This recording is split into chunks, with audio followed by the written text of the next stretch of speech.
Donc yo les gars, aujourd'hui on se retrouve dans une nouvelle vidéo. Aujourd'hui on va traiter un sujet qui est très important, qui est souvent là, qu'on nous pose souvent.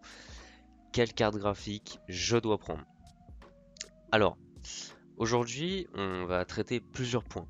Tout d'abord on traitera le point de savoir quelle carte graphique on doit prendre purement par rapport à nos besoins. Après, on parlera un peu plus des technologies qui sont disponibles. Après, on parlera un peu plus des refroidissements et globalement, via ces différents points, on aura fait le tour. Alors, tout d'abord, pour vous introduire ça, moi, je vous présente le site TechPowerUp que je vous conseille d'utiliser. Ils vous font des reviews sur les performances de refroidissement et la performance des cartes. Alors pourquoi j'ai mis la 9060 XT? Tout simplement parce que vu que c'est la dernière à avoir été testée, sauf erreur de ma part, donc une fois que vous allez sur le site, en fait vous descendez un peu, vous cliquez là-dessus et vous allez dans les relatives performances. Donc vous voyez, vous avez la décomposition de 1080p, 1440 et de la 4K. Donc pourquoi est-ce que moi je vous dis de regarder le bench de la 9060 XT? C'est en fait de la simplification. Tout simplement parce que comme c'est la dernière à avoir été testée, du coup vous avez en fait toutes les cartes graphiques qui sont répertoriées ici. Vous voyez que là en fait on a toutes les cartes graphiques, hein. Et en gros ce qu'on peut comprendre par exemple du bench, c'est que notamment bah, la 5090 en 1080p elle est 133% plus performante qu'une 9060 XT. En gros c'est ça qu'il faut comprendre.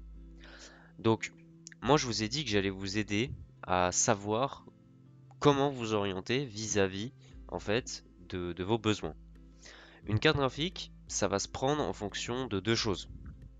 Première chose, regardez votre écran. Je vous donne un exemple. On va prendre un exemple d'un écran. Par exemple, un écran AOC, le 24G2 SPAE, que moi je conseille relativement bien. Donc, alors je sais pas si c'est celui-là. Bon, c'est pas grave, c'est le SP. Mais cet écran, en gros, on est sur quoi? On est sur un écran en 1920 par 1080. Donc ça, c'est notre définition. Et on a un taux de rafraîchissement de 165 Hz. Donc nous, c'est ça qu'on voudrait cibler.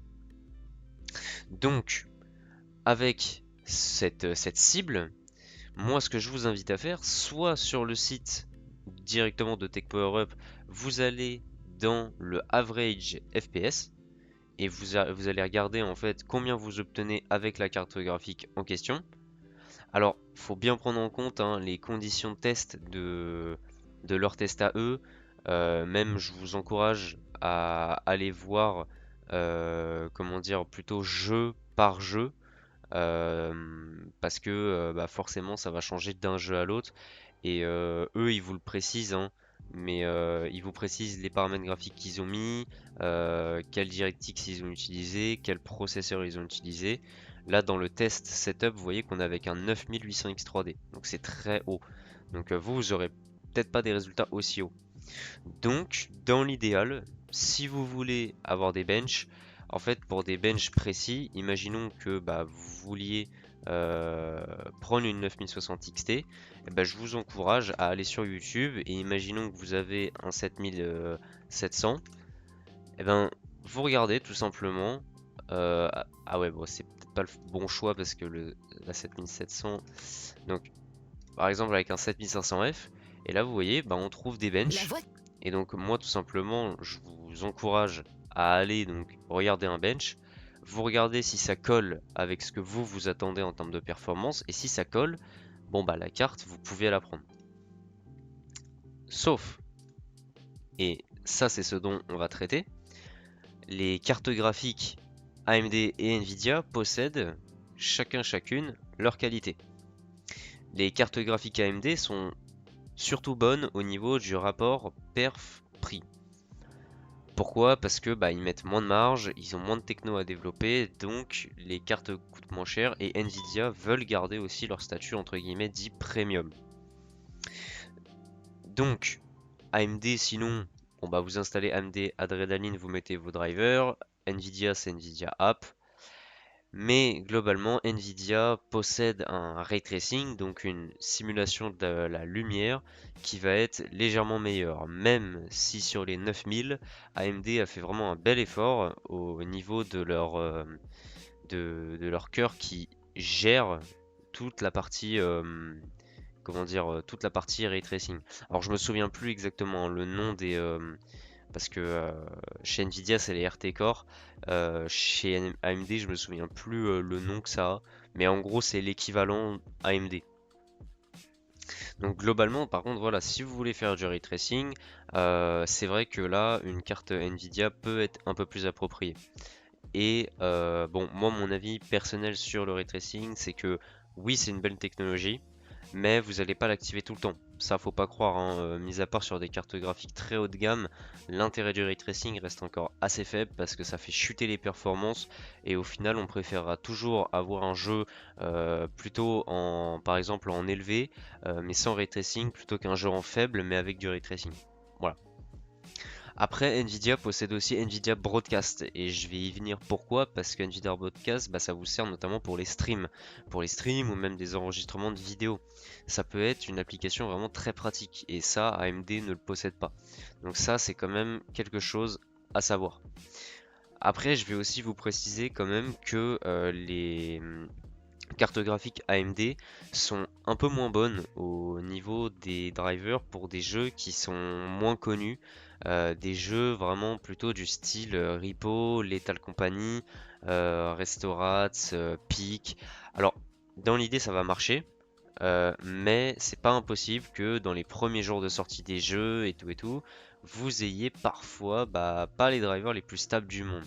Parce que AMD, eux, se concentrent vraiment principalement sur des jeux qui vont être très connus. Mais de nos jours, ça devient de moins en moins un problème, hein, je le précise. Faut pas avoir peur d'acheter un GPU AMD par rapport au driver. Alors, après, on va traiter donc des différents modèles qui existent. Alors pour ça, je vais changer un petit peu. On va donner un petit peu la part à Nvidia. Euh, et en fait, qu'est-ce que j'entends par modèle? On entend par là les modèles custom. Les modèles custom contre les modèles FE et aussi entre les différents modèles custom. En fait, on me demande souvent, voilà, qu'est-ce que c'est la différence entre une Gigabyte et une Asus? Alors, on va le voir globalement ici, mais avec la différence d'une FE avec une TUF. Donc, toujours sur le site de TechPowerUp, vous pouvez aller donc déjà tout d'abord dans les pictures et couleurs. Donc déjà, ben, qu'est-ce qu'on observe? On observe que les matériaux sont différents, que le poids est différent, la longueur est différente, l'épaisseur, le nombre de slots. Alors là, je peux vous le montrer aussi avec une 5070 TUF, mais là c'est propre à elle, hein. Vous n'avez pas un seul port HDMI, vous en avez deux. Asus, très généralement, ils le font. Pourquoi? On paye plus cher leur GPU, mais du coup, ils payent eux, de leur côté, un HDMI de plus. Parce que quand vous mettez un HDMI, vous êtes soumis à une réglementation qui vous oblige à payer un certain prix. Donc, après, globalement, ce qui va changer, voilà, ça va être le refroidissement, ça va être toute la partie PCB. Donc ça, vous pouvez le voir notamment dans le circuit de board analyse. Donc vous voyez que là, on a un PCB qui est comme ça, on a tel étage d'alimentation,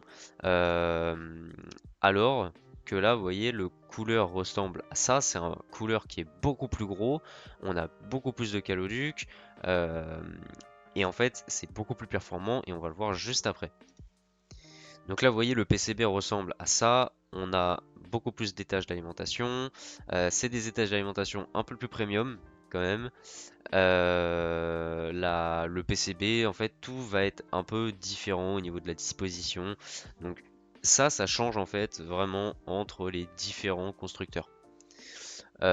Aussi, hein, tout ce que j'entends par PCB, ça va être tous les microcontrôleurs, tout, en fait, absolument tout ce que vous allez retrouver sur le PCB. Donc ça, c'est la différence notable qu'on peut voir comme ça. Après, donc moi je vous disais que vous aviez une différence au niveau du refroidissement. Donc concrètement, là, vous voyez par exemple, là vous avez la Thunder Edition, elle est là, que je balaye en bleu là. Et donc vous avez en jaune la teuf. Alors la teuf par exemple, moi je vous conseille mettez-la en coyote si vous la prenez, hein. Il n'y a pas besoin d'avoir genre 61 degrés, hein, 67 c'est largement suffisant. Et là vous voyez que bah, on a 10 degrés d'écart sur le GPU. Sur la mémoire, pareil, on a 10 degrés d'écart. Par contre, en termes de décibels, on est bah, en fait, on est à 15 décibels d'écart, ce qui est absolument énorme. En termes de bruit, le gain sonore est absolument énorme. En fait, la teuf, moi pour la posséder, hein, je vous le confirme, elle est pas du tout audible et elle ne chauffe pas. Enfin, c'est vraiment très très bien en termes de refroidissement. Vous voyez que les RPM sont beaucoup plus bas aussi, hein, mais la conso reste la même. Et ça m'amène justement sur un point, ça m'amène sur le point de la performance, parce que on me demande souvent si la performance reste la même ou non, par exemple entre une TUF et une FE. Alors pour ça, vous allez sur le site donc, de TechPowerUp toujours et vous vous rendez dans le Average FPS. Et dans le Average FPS, vous aurez toujours donc la carte custom que vous regardez. Donc ici, c'est 157.5, la moyenne en 1080p. Et en bleu, vous aurez toujours le modèle de référence. Donc à savoir ici 154.6. On va arrondir globalement. En gros, on est à 155 pour une FE et pour une TUF, on est à 157. Ce qu'il faut en retenir, c'est que ne prenez pas un modèle custom si c'est pour gagner de la performance. La seule CG qui est impactée par ça, pardon, pas la 5000, c'était la 3090 à l'époque. Pourquoi? Parce que le modèle FE ne possédait pas suffisamment de watts. C'est vraiment le seul modèle qui est impacté, je vous le montre. Vous pouvez aller dans Average FPS. Alors là encore, je pense qu'on verra un impact pas si gros. Vous voyez là, c'est pas très très gros. En fait, vous voyez que là, l'impact, il est pas si gros que ça. En fait, l'impact, pour vraiment le voir, en fait, il fallait vraiment mettre la FTW3 Ultra au max de sa conso. Et en fait, on se rendait compte que la 3090, de base, elle était un peu limitée. Et surtout, c'était au niveau de son average, mais aussi au niveau, alors je sais pas s'ils l'ont fait à l'époque. Non, je crois qu'ils l'ont pas fait, ou alors je le vois pas comme ça, mais il n'y a pas de minimum FPS, donc le 1% low. Parce qu'en fait, c'était surtout ça le problème, en fait, c'est qu'on pouvait avoir des chutes de FPS. Donc, je vais reprendre à là où j'en étais. Donc en soi, voilà, ne prenez pas en fait un modèle custom plutôt qu'une FE si c'est pour gagner de la performance. Sur ce point-là, ça ne vaudra pas la peine. Maintenant, je vais vous comparer juste parce que on n'en a pas encore traité de ça et beaucoup de gens pensent ça à tort. En fait, beaucoup de gens pensent que si ils achètent une carte graphique en double fan, elle sera mal refroidie. En fait, je vois beaucoup de gens qui font l'erreur de prendre des triple fans parfois, mais qui sont des mauvais, pardon, des mauvais en fait modèles triple fan plutôt que des bons modèles double fan. On va prendre un exemple ici. Donc toujours avec Tech Power Up. Donc on avait la 4060, oula, la 4060 donc d'une part donc la Gaming OC et de l'autre part la Gaming X. Donc la Gaming X est une double fan. Donc vous voyez que en termes de dimension on est sur en gros 24,5 mm et ici la triple elle fait 28. Alors ça va nous révéler plusieurs choses et aussi on a le poids. Donc là on est à 588 et là on est à 646. Ça nous révèle plusieurs choses. Déjà, on sait que là, indépendamment, chaque ventilateur va être plus gros. Donc ça veut dire que chaque ventilateur indépendamment va être plus performant et va être plus silencieux que les ventilos qui sont là. Surtout, un autre indicateur, c'est le poids. Si là on est sur une carte qui est plus grosse et qui en termes d'épaisseur globalement reste approximativement pareil, c'est globalement la même chose, mais si on a un poids qui n'est pas très loin, c'est que en fait la carte elle est globalement vide. En fait, il manque des choses. Alors, pour ça, justement, on va regarder en fait au niveau du refroidissement. Donc en fait, on voit qu'ici, on est sur 3 caloducs. Donc pour une 4060, c'est pas aberrant de voir ça, hein, c'est normal. Elle consommait pas grand-chose. Donc on est sur 3 caloducs, mais on voit que c'est quand même 3 bons gros caloducs et qui sont de taille correcte. En revanche, du côté de Gigabyte, qu'est-ce qu'on voit? On voit qu'en fait, Gigabyte, qu'est-ce qu'ils ont fait? Et ben en fait, ils ont mis deux, en fait comme c'est dit, hein, deux caloducs qui sont extra longs, c'est-à-dire qu'ils les font traverser la cold plate et en fait, ils traversent toute la carte. Sauf que ça, c'est une solution qui est un peu moins bonne. Et ça, notamment, on va le voir juste là dans le température et bruit. Donc ici vous voyez que la Gaming X donc de chez MSI en double fan elle est à 62 degrés pour 25 dB alors que la Gaming OC de chez Gigabyte en BIOS par exemple on va mettre le BIOS de base par exemple on est aussi à 62 comme ça voilà on a directement le truc qui équivaut on est à 62, par contre, bon, le point chaud c'est 73, c'est toujours très bien comme température, on est juste à 1 degré de plus que la Gaming OC, c'est pas grave. En revanche, en termes de bruit, on est beaucoup plus bruyant, on est à 32 dB,8. Et surtout, hein, il faut bien vous rappeler que la courbe du son, ce n'est pas linéaire, c'est une courbe, en fait, dès que vous allez rajouter 1 décibel, ou non, je sais plus comment ça fonctionne exactement, mais en fait, vous allez doubler l'intensité sonore perçue par votre oreille. Donc là, en réalité, passer de 25 dBA à 32, c'est réellement c'est une énorme augmentation. En fait, c'est pas une légère augmentation. Donc voilà, ça il faut bien le retenir.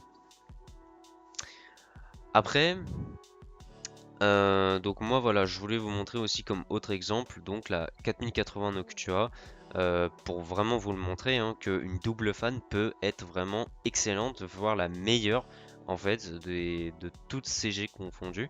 En l'occurrence, là on avait donc la 4080 Noctua, personnellement ce que je trouve c'est un bijou, cette carte. Donc cette carte, elle a tu vois, une température par exemple. On va prendre l'exemple du Quiet BIOS, on est à 71 degrés, en hotspot on est à 82, mémoire 80, mais on n'est qu'à 23 dB. Sur une 4080, c'était génial d'avoir ce genre de résultat. Tu vois, par exemple, la Strix en Quiet BIOS, on avait 63 degrés, ok, 74, 62, ok, bon, on a un truc qui est équivalent. C'est pas grave hein, d'avoir 70 pour la Noctua en termes de mémoire, hein, on s'en fout, c'est une bonne température.